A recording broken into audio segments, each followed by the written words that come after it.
Hello there, a very good evening and welcome to another edition of Primetime News on TV1. I'm Charlotte Benedict for the Newsfirst team. And I'm Peruni Karunaratna. Before we head on to your stories in detail, here are your top stories for tonight.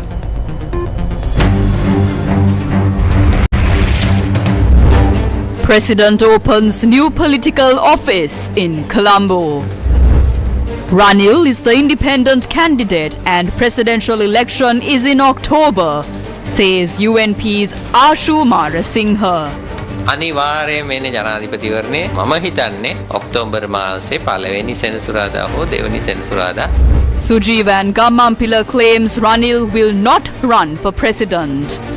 Electricity tariff to be reduced from July. Parliament approves Sri Lanka electricity bill that will divide the CEB. 10,000 rupees to clean houses affected by floods.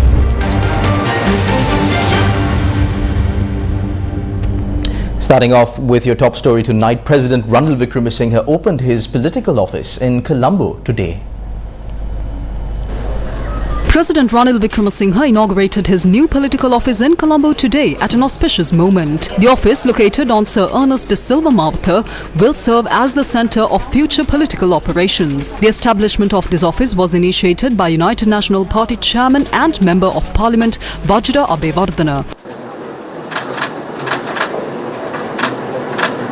The ceremony included religious rites and blessings performed by prominent religious leaders, including the Chief Sanganayaka of the Western Province, Venerable Dr. Muruthetwe Anandanayaka Thero, the Chancellor of the University of Colombo, Chief Sanganayaka of Duva Province with Colombo District, Venerable Maharagaman Nandanayaka Thero, and the head of 5 major temples, including the Kollupitiya Valukarama Mahaviharaya. Prime Minister Dinesh Gunawardena, Minister Nimal Siripala de Silva, Minister Bandula Gunawardena, Minister Tiran Alas, and Minister Jeevan Thondaman were also present for the occasion.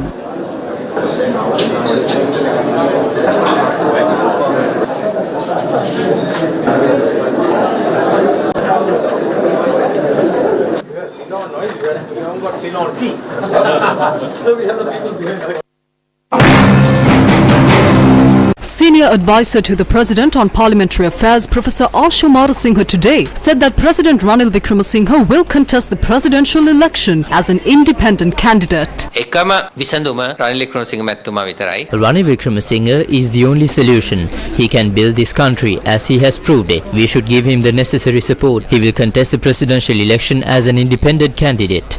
That is definite. We all have the right to engage in politics. The President invited everyone and his invitation is still open. If necessary, let's change this together and form a government. We can all unite and form a national government. The entire parliament can unite. There is nothing stopping it. But the issue is that we have to engage in politics now. As a party, the UNP has to engage in politics. That is why he opened his political office today. It is definitely the presidential election that will be held. I think it will be held on the 1st or 2nd Saturday of October. The presidential election has most commonly been held on a Saturday. ගොඩක් වෙලාවට ජනාධිපතිවරණේ තියලා තියෙන සෙන්සුරාදා දවසක ඔය දෙකෙන් එක.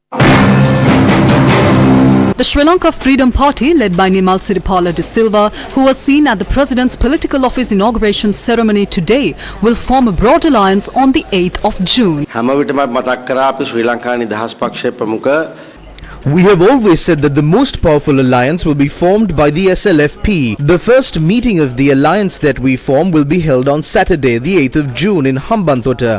We are inviting everyone to join us to work for the betterment of the country. We have a series of meetings like this all over Sri Lanka. Our theme is to advance the country together, because if we don't work for the betterment of the country, there is no point in doing personal politics. අපේ තේමාව දිනුම රට එක්ව පෙරට කියන කාරණා. මොකද රට අපි දිනවන්නේ නැතුව අය පුද්ගල දේශපාලනයක් කරලා තේරුමක් වෙන්නේ නැහැ. මෛත්‍රීපාල සිසෙන්තුමාට ආරාධනාවක් තියෙන නැත්නම් ලිඛිතව ආරාධනා කරනවා දෙපාරක් දෙන්න පුළුවන්ද? ඕන්න. එතුමා ව්‍යවස්ථානුකූලව ශ්‍රී ලංකා නිදහස් පක්ෂයේ He constitutionally holds the patronage of the Sri Lanka Freedom Party as a former chairman. Therefore, he can also attend. Chandrika can also come. She is also working as a patron of the SLFP. අනුශාසකාවක් විදිහට මේ විදිහට කටයුතු කරනවා. Parliamentarian Udaya Gammampila said that he does not think that the President will contest the next presidential election. ජනාධිපතිතුමා ඡන්දය ඉල්ලනවා වගේ පෙනෙන්න සියල්ල කරනවා. The president is doing everything to make it seem like he will contest the election. He is trying to win over the people from the opposition, increasing salaries and distributing goods, houses and land. However, a referendum will be held at the beginning of July. At that time, if he is the third candidate, he will not contest the election. If he is in the first or second position as a result of his efforts, then he will contest the election. So we cannot say for certain if he will contest or not yet, because people will get concerned. He is doing everything for an election. He is just opening an office. However, if he is ranked third by the first week of July, he will not contest the election. එතුමා කීයටවත් ඉල්ලන්නේ නැහැ. දැන් එතකොට පොදු ජන පෙරමුණේ සහාය එතුමාට ලැබුණොත් ඒක වෙනස් වෙන්න පුළුවන් නේද? Not at all. They might manage to get 15 to 20% if all parties, including the SLPP, unite. If that is all they can get when all parties unite, there is no hope if they contest separately. සරණයි. This is the stance of the Samagi Janabalawega election operations chief. Ranil මහත්මයා පෙරහැරේ අර කසකාරයා වගේ වටේටම ගහනවා.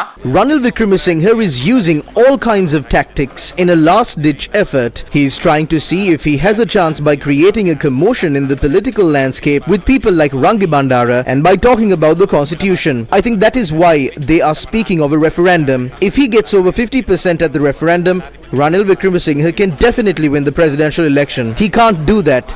And he can't balance Basil Rajapaksa or Namal Rajapaksa. This was his last-ditch effort when he can't resolve the internal issues, which is also a failure. By the looks of it, I don't think he will contest the presidential election. ජනාධිපති මැතිවරණයට ඉදිරිපත් නොවන පාටක් තමයි තියෙන්නේ. These were the views expressed at the Sri Lanka Podu Jana Peramuna media briefing. දැනට ගරු ජනාධිපතිතුමා ප්‍රකාශ කරලා තියෙන්නේ The president has announced that the presidential election will be held. He told the cabinet, the state ministers, and even during today's discussions with the ruling party MPs, he affirmed at all three occasions that the presidential election will be held. Therefore, we are preparing for a presidential election. ඒ නිසා අපි ජනාධිපතිවරණයට සූදානම් වෙනවා.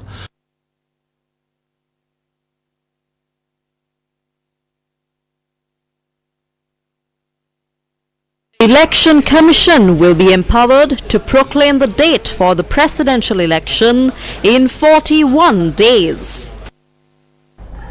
After reviewing petitions asserting that the postponement of the local government polls originally scheduled for the 9th of March 2023 violated the public's fundamental rights, the Supreme Court has indefinitely postponed its decision.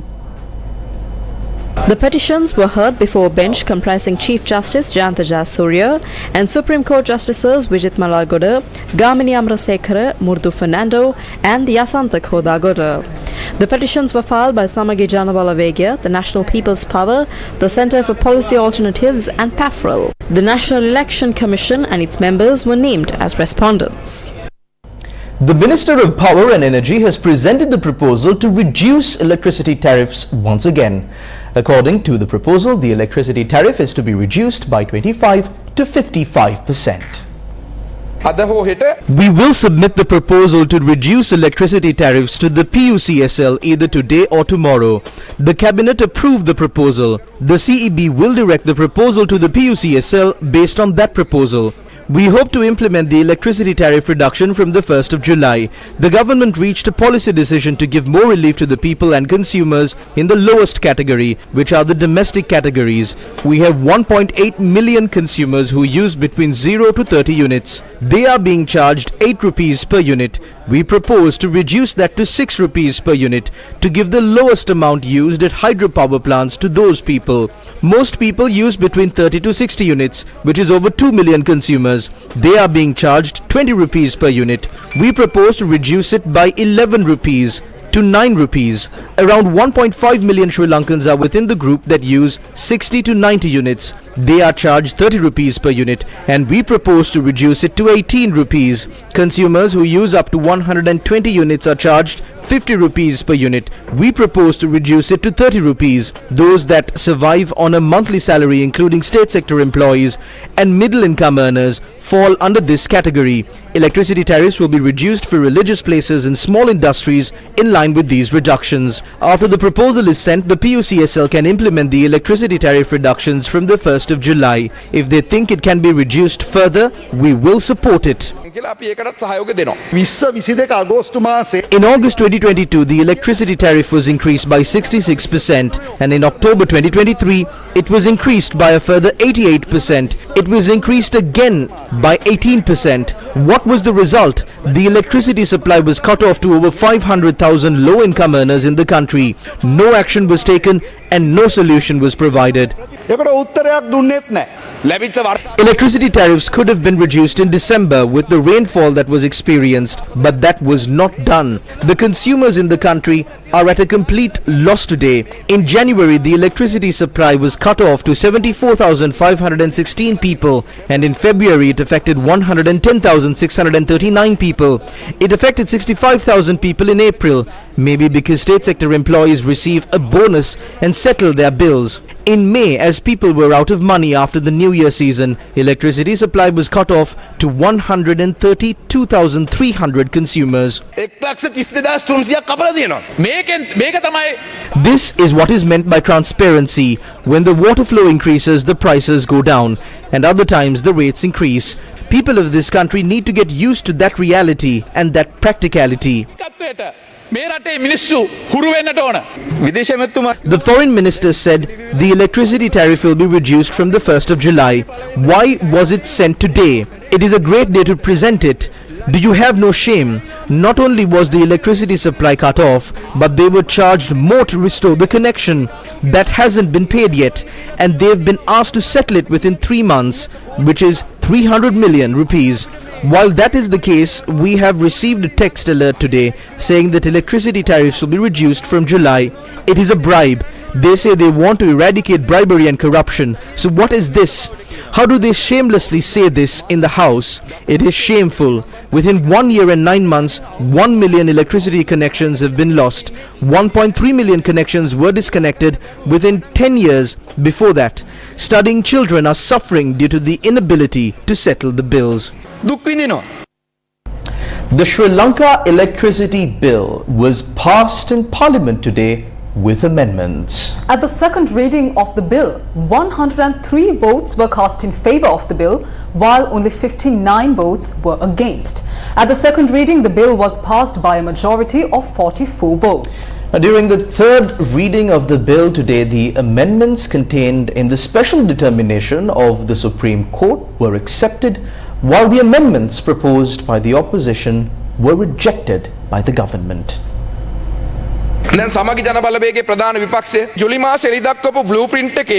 the blueprint released by the Samagi Janabalawege, which is the main opposition, you say that private investments must be brought in and competition must be brought in. There is some sort of competition in power generation now as well, but you too are proposing that. The policy document of the NPP also speaks of least economic cost. The policy of the NPP says connection with BRIMSTEC supergrid. I don't think they know the countries that are included in BRIMSTEC. They have just printed out something that someone had given them. I challenge anyone here to show me where in the bill does it speak about selling off. If we want to sell it off, we could have sold it off under the provisions of the existing act. What are we saying?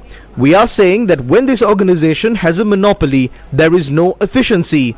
The ministers, parliamentarians and politicians are the ones who get reprimanded. But how is there massive corruption and lack of efficiency? That is because there is a group of officials who have monopolized this. Some say that this bill was brought to increase the powers of the minister. If the minister wants to exercise his powers, the current act has the most favorable provisions for the minister to use his powers.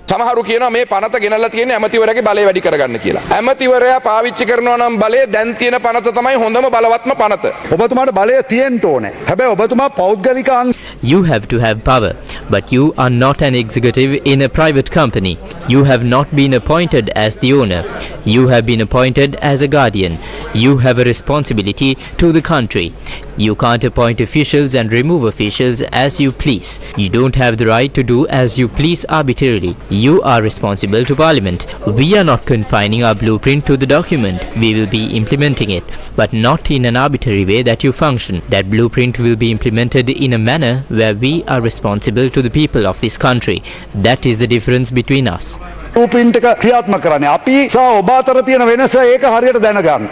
National Electricity Advisory Council එක. ඒ වගේ The National Electricity Advisory Council as well as the Directors Board for the successor companies are all appointed by the Minister. He has the full authority to do that. This act removes the power of the regulator and increases the power of the Minister. Also, there are no provisions anywhere in this act that ensures a continuous supply of electricity. How can that be? This is included in the 2009 Act. There is a responsibility there to ensure a continuous supply of electricity. The Minister has been given far-reaching powers over the procurement procedure, the deciding of tariffs and licensing. We see these as backward and adverse provisions. There are no clear provisions on how the directors for these 12 companies will be appointed. Based on that, we deduce that these powers too will be vested with the Minister. Today became a day of betrayal. Gotabaya Rajapaksa got a public mandate in 2019 not to sell off state assets, but to reacquire the properties that have already been sold. Therefore, it is clear that the Ceylon Electricity Board will be broken into 12 pieces under this act and it will be turned over to the private sector. The bill includes provisions to create a private sector monopoly. Now you are stressing that there is a state monopoly. But what are you doing here?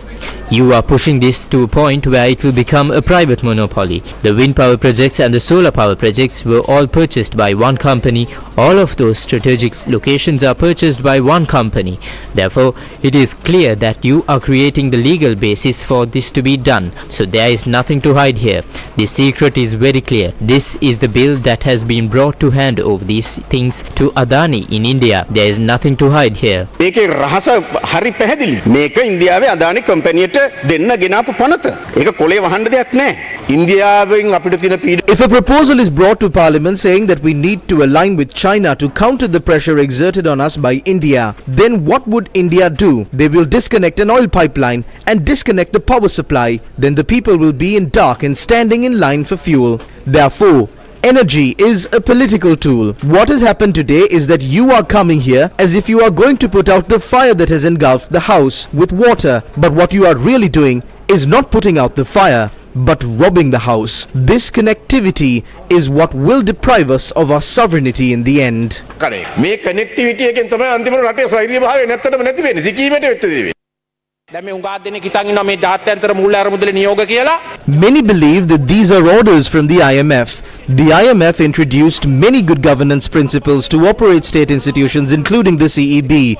State institutions will be pushed towards a worse crisis by disregarding these policies and implementing this process selectively.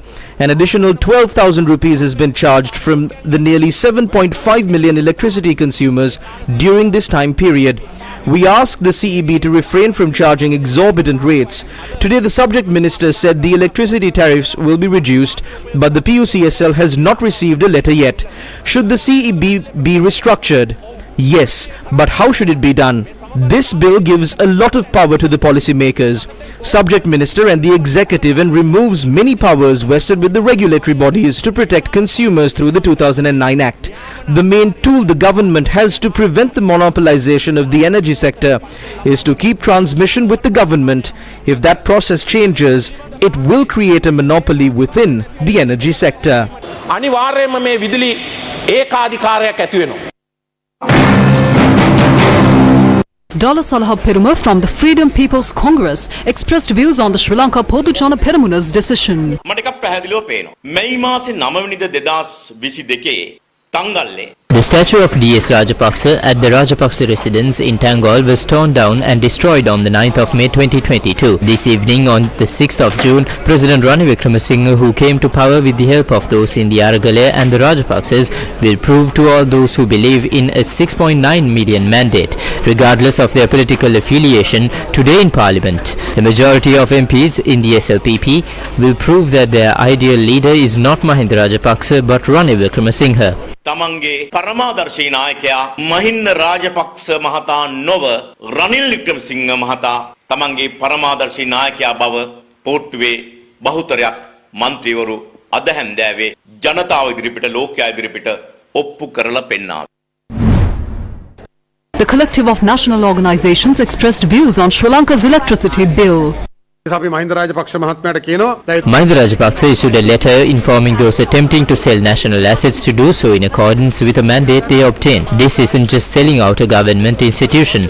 Selling the entire electricity system, including hydropower plants, would be a massive sell-off. By writing this way, Mahinda Rajapaksa makes himself look like a fool. It's wrong for him to escape this. If SLPP MPs vote for this and wins it, he becomes a joker.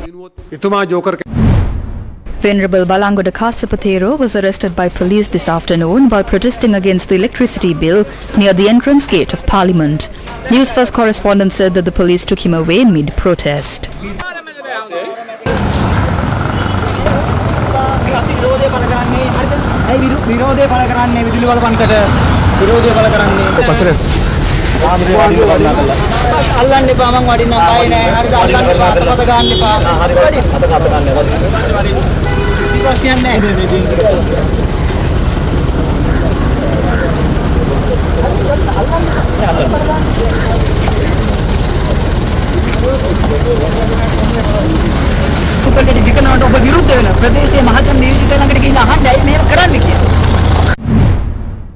A satyagraha organized by civil and mass organizations in protest of the electricity bill was held today at the Poldua junction.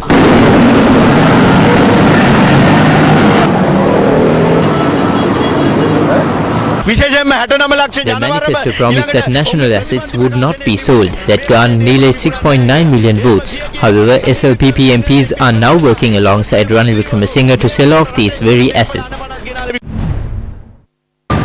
The Ceylon Electricity Board's Joint Trade Union Alliance staged a protest today opposite the CEB premises. The demonstration voiced the opposition to the electricity bill.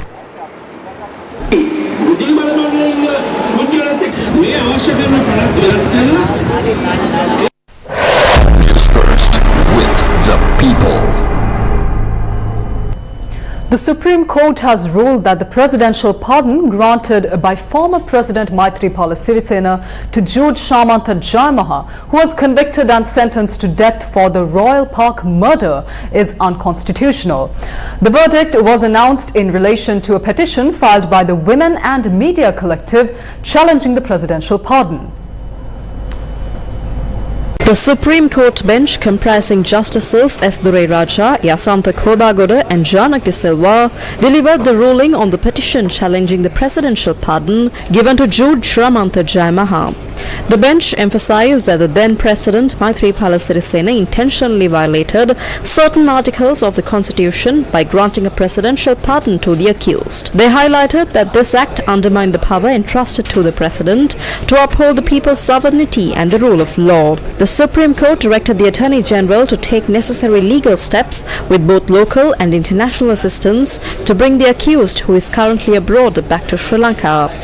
Additionally, the Supreme Court ruled that the fundamental rights of the petitioner and the aggrieved party were violated by the former President's decision. The court ordered Maithripala Sirisena to pay 1 million rupees in compensation to the petitioner. Furthermore, the court ordered Sirisena to pay 1 million rupees in compensation each to the parents of the deceased girl. On the 11th of July 2012, the Court of Appeal sentenced Don Jude Shamantha Jayamaha to death for the murder of 19-year-old Yvonne Johnson on the 30th of June 2005 at the Royal Park apartment complex in Rajagiriya. However, on the 11th of September 2019, former President Maithripala Sirisena granted a presidential pardon to the accused. The International Monetary Fund said that there is strong expectation that agreements with external commercial creditors consistent with the program parameters will be reached soon. The IMF made this comment in response to a question raised by Newsfirst's Zulfik Farzan. My question is, the IMF Executive Board is expected to take up Sri Lanka's review sometime next week.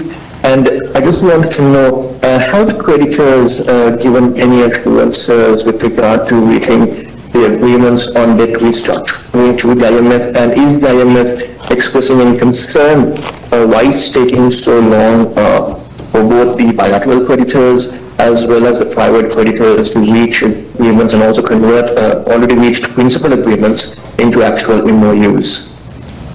Program performance is strong. with most quantitative and structural conditionality for the second review met or implemented with delay, and reforms are still ongoing in some areas. The next steps on the debt restructuring are indeed to conclude negotiations with external commercial creditors and to implement agreements in principle with the official creditors. The domestic debt operations are largely completed. Debt restructuring discussions are continuing. More specifically, the authorities have been holding extensive discussions with external official creditors regarding an MOU with the official creditor committee and the final agreements with the Export-Import Bank of China. Discussions with external bondholders continue with the aim of reaching agreements in principle soon. Negotiations with the China Development Bank are also at an advanced stage. There is a strong expectation that agreements with external commercial creditors consistent with program parameters will be reached soon. So overall, we assess that there has been sufficiently strong progress on the debt restructuring front. The Maldives president is planning to submit to the Maldivian parliament a mutual legal assistance in criminal matters text that relates to Sri Lanka. A statement from the Maldives Foreign Ministry said that Maldives President Dr. Mohamed Muitsu, upon the recommendation from his cabinet, has decided to submit the text of the treaty between the government of the Maldives and the government of Sri Lanka on mutual legal assistance in criminal matters to the Maldives Parliament for approval. The treaty provides a framework for mutual support and cooperation in combating criminal offences.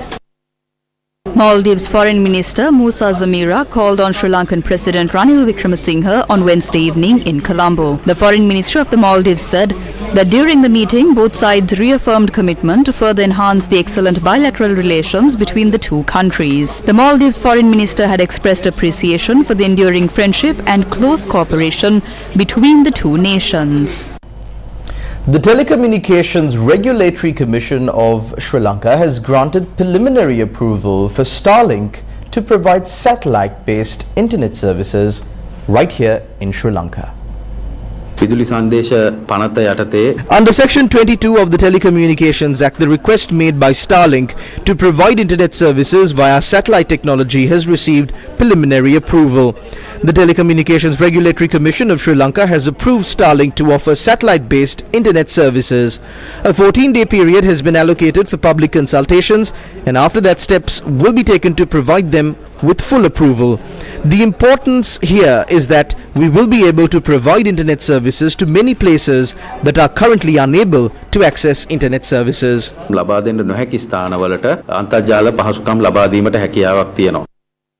A debate arose in Parliament today over the relief being provided to those affected by floods and other natural disasters due to the adverse weather. Floods occurred from 2015 to 2019, in 2016 and 2017 in the same manner. There was a solid insurance scheme in place at the time. Honorable Speaker, I would like to know if that insurance system is still in place. Last time we provided compensation worth 23 billion rupees. By yesterday, the floods had receded. The people have begun cleaning the houses that were inundated. I make a request that instead of deploying university students, that disaster management officials and Graman Ladari officers be deployed to carry out assessment of the damage caused. The necessary decisions have been taken and are currently being implemented. I must remind you that it takes a few weeks to assess the damage and carry out the insurance process. Honorable Speaker, all the houses were insured by the government. Once the damage is assessed, the premium to be paid is an immense value. Also, there are issues related to the benefits received by the people in comparison with the premium. As a government, we cannot insure all houses in the country. We cannot make the country go bankrupt like that. We will pay compensation. What is the compensation they are asking for? තේරුම් ගන්න ඕනේ. ඒ කරලා රට බංකොලොත් කරන්න බෑ. වන්දි දෙනවා. වන්දි මොකද්ද? මන්ත්‍රීතුමා තර්ජනය කරලා අහන්න එපා. නිකන් චණ්ඩිපාත් දාන්න එන්න එපා. රජයට කරන්න පුළුවන්. Do not make threats. The government will pay compensation it can afford to pay. We are responsible for the decisions we take. We are responsible for the country's economy. We are not ready to give whatever you ask simply because you threaten us. Does the government have to pay for the asbestos sheets of the roofs of a house if a coconut falls on it? If we give 100,000 rupees to each house, how can we give the same to 18 other houses? Honorable Speaker, this has to stop. We will not be scared of your threats simply because you are the State Minister of Defence. What I did earlier was making a request. Estate workers receive a daily wage. They need money to clean their houses. All the dirt water due to the heavy rains have got accumulated and their houses have become very dirty. We make a request for an initiative to be launched to provide them with the necessary funds as discussed initially.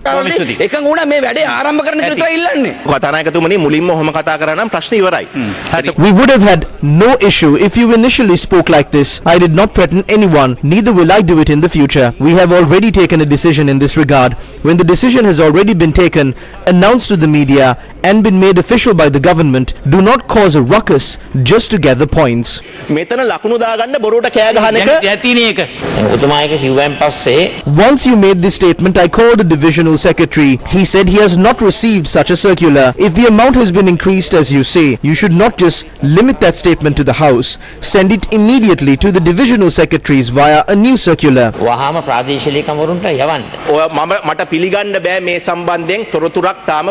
am not ready to accept what you say. I personally spoke to the divisional secretaries yesterday and the day before and personally provided them with solutions to this issue.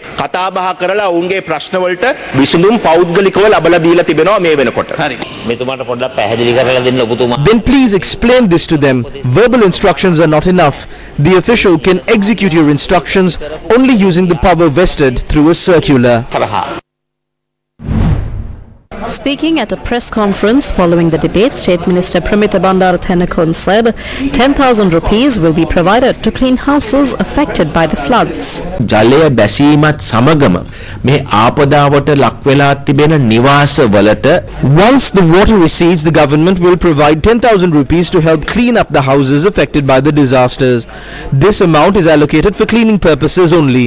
Officials are requested to distribute these funds responsibly. We expect to receive an assessment of the flood damage in the near future. ඉදිරි කාලයේදී මෙම ගම් වතුර නිසා ඇති වුණු ව්‍යසනය සම්බන්ධයෙන් තක්සේරුවක් ලබා ගන්න බලාපොරොත්තු වෙනවා. A large number of people have been affected by the recent floods and landslides. Many of them blame careless practices and inadequate planning for the current situation. Landslides were reported in several parts of the village of Indikatuveniya in Akurasamathara, damaging houses as well. Vehicular movement was hampered and people were left helpless as they couldn't resume their daily activities. කාටවත් කන්න නෑ දැන් සතියක් විතර වෙනවා. පළවෙනි දේ ඉඳලම කෑම නෑ. හරි බයෙන් ඉන්නේ වහින දාට මේ ආය යනවා හැමදාම වතුර පිරෙනවා. ඉන්න හිටින්න තැනක් නෑ වෙන යන්න තැනකුත් නෑ. ගමේ මිනිසුන්ට ඔක්කොටම මේ වගේ ආපදාප වෙලා තියෙනවා. මේක අයින් කරනවද මිනිසුන් ඉන්න සුදුසු තැනක්ද එහෙම මුකුත් තාම නැහැ වාර්තාවරණයක්. තාම ඉතින් මිනිසුන්ට ලයිට් නැහැ. පාරට යන්න විදියක් නැහැ පස්කඳු ටික තියෙන නිසා. ඒක නිසා අපි කියන්නේ බලධාරීන්ට ඉක්මනට ඇවිල්ලා මේක බලලා මිනිසුන්ට සහනයක් ලබා දෙන්නේ කියලා තමයි කියන්නේ. Flood waters from the overflowing Nilwala River was seen in Talgahagoda, Wallethota, Katuangoda and Narangala. The Department of Irrigation, the Disaster Management Centre and the Sri Lanka Army are working together to restore the stone embankment in Athodua. The upper catchments of Athodua are impassable and some low-lying areas have been flooded.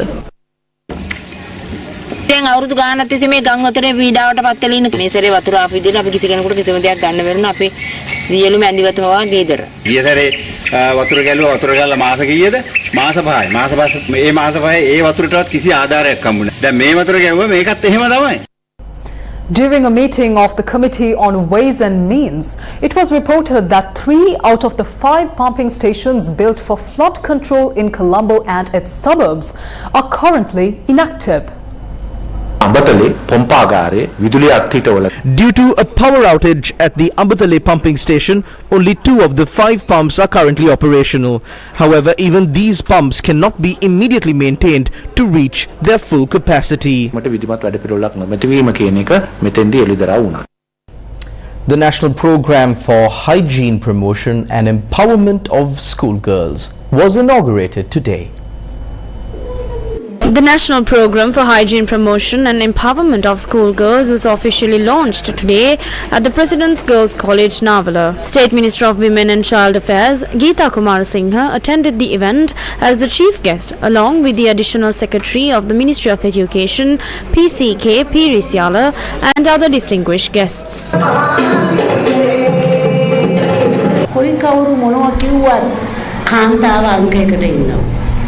No matter what anyone says, women rule the world. Women are reaching the highest ranks in every field, be it the education sector. The highest number of university entrances are of women. A woman is the one to light up a country, city, or even the house she lives in. The strength of a woman is very important. What we face as women is a natural incident. We have not become women by choice. If these incidents are not happening, how will the future generations come to existence? There are many women suffering due to health issues concerning their sanitary health that has made them incapable of bearing children. Therefore, we would like to contribute and provide assistance to these children by providing these sanitary napkins in achieving the greatest role in life, the motherhood. We hope that this initiative will bring peace and sanity to your minds.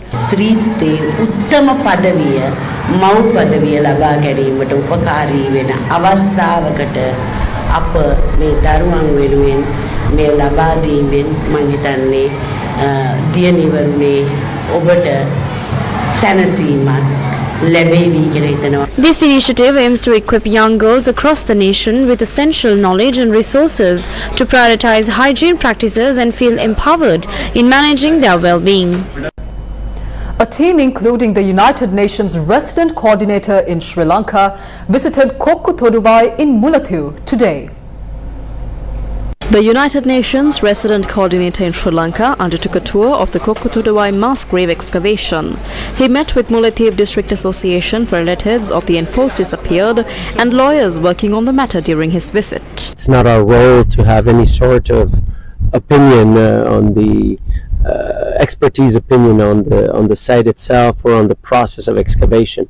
The process of excavation is under the responsibility of the court and the experts that are appointed by the court to do this. We are simply here to look at the site, to see the site, to observe the excavation that is now in process, but also to meet with the lawyers and the families of the disappeared, but the lawyers representing them, and to listen to them about the process of excavation that is underway here. So the United Nations, we've been for many years advocating for the authorities to address the issue of missing people around the country, not only because this is important for justice, it's important for the families of all those Sri Lankans around the country who have lost loved ones. So finding, tracing the thousands of people around the country who have had their loved ones who have disappeared is an essential part going forward of the country, is a critical part if this country is to move forward, to develop, to grow. The United Nations, we've also offered our support to the government, specifically to the Office of Missing People. And we're certainly very glad that the Office of Missing People has confirmed that funding has now been allocated to continue the excavation on this site. And we encourage the authorities to pursue the process, not only of finishing the excavation of this site, of any other site that exists around the country, but also of tracing, which is also a very important part that has not started yet. The main responsibility to identify, to pursue the issue of missing people is of the authorities of Sri Lanka. And so any sort of international mechanism has to be discussed with the authorities of Sri Lanka. And it's certainly not for me to, and for the United Nations to have a proposal on that. This has to be requested. This has to be something that is done in partnership with the authorities of Sri Lanka. Moved into their new houses in land that was released by the military in the high security zone. He also expressed views on the return of displaced people. We're seeing also progress in displaced people returning home. We're seeing some progress in land being allocated and deeds being given to people, and this is an important part of moving forward. We would wish that this process is faster. We wish that more people would return home, and the United Nations stands in solidarity, and we will continue to support all efforts, not only on land, but of course on reconciliation, of course on ensuring that the constitution of the country is followed through the local government and provincial government elections. So there's a broad array of issues, some of them where there has been progress, and some of them where we all wish, I think, that progress would be faster. Senior advisor to the President, Vadivel Suresh, participated in the International Labour Conference currently underway in Geneva, Switzerland. The 112th session of the International Labour Conference is currently underway in Geneva, Switzerland. Senior advisor to the President, Vadivel Suresh, expressed these views at a special session held yesterday. The ILC, I believe that the committee should take into account the scientific efforts and advancements that the country has realized the world of work despite the challenging times encountered at the same time. I'm very proud to be a member of ILC. While Colombo enjoys its usual hustle and bustle, hundreds of kilometers away in the dry zones of Madavachia and Thammannavar, a different reality unfolds. Residents there are facing a growing threat from wild elephants encroaching into their villages. Now, growing increasingly frustrated with the lack of response from authorities, these communities have decided to make their voices heard today.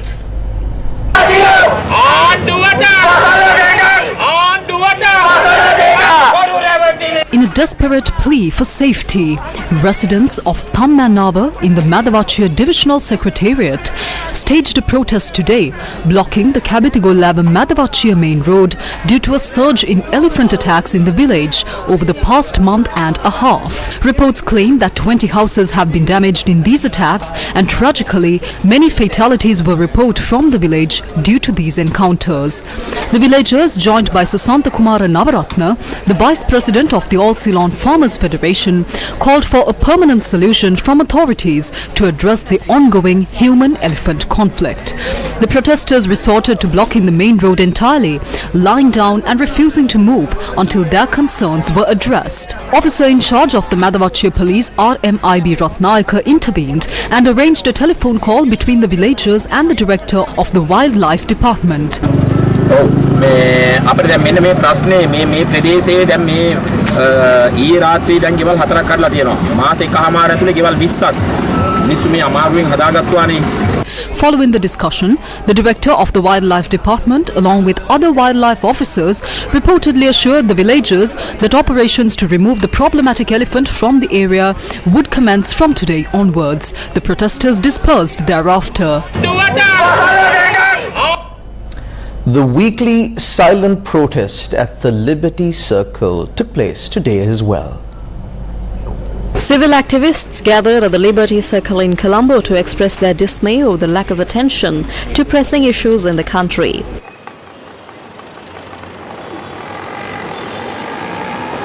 Economic policy, he says that is to enhance the foreign investments in Sri Lanka.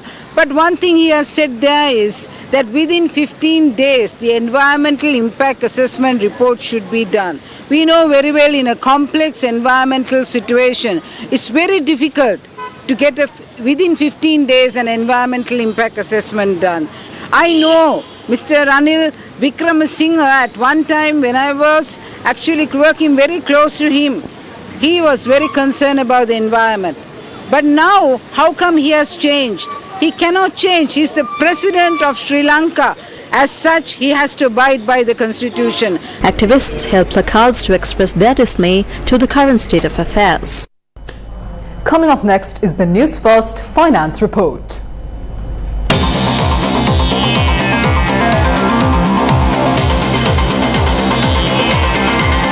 The Newsfirst Finance Report. PickMe, Sri Lanka's ride-hailing platform, has collaborated with PhonePe, India's leading fintech company, to enable seamless UPI-based QR payments for Indian travellers in Sri Lanka. The partnership signifies a step forward in enhancing their travel experience through the convenience of cashless transactions on PickMe rides right from the moment they exit the Bandaranaike International Airport. Managing foreign currency and ensuring enough cash for various expenses while travelling can often become a hassle. By integrating PhonePe's UPI-based QR payment system into their platform, PickMe aims to minimize stress for Indian travellers visiting the island. The cashless payment option will make their ride-hailing on PickMe hassle-free and safer.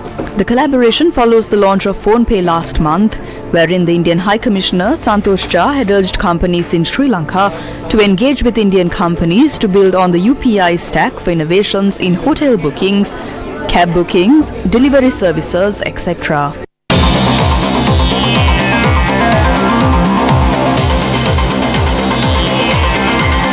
The Newsfirst Finance Report.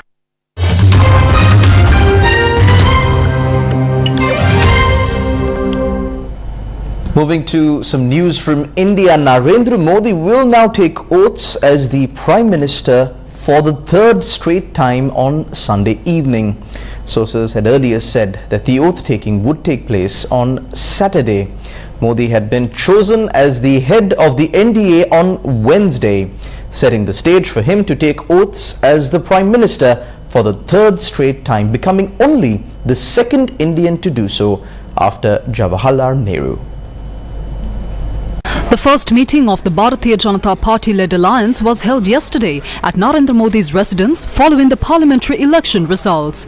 21 alliance leaders, including Telugu Desam Party leader Chandrababu Naidu and Nitish Kumar, were in attendance. It has been confirmed that the allied parties will continue to support Narendra Modi.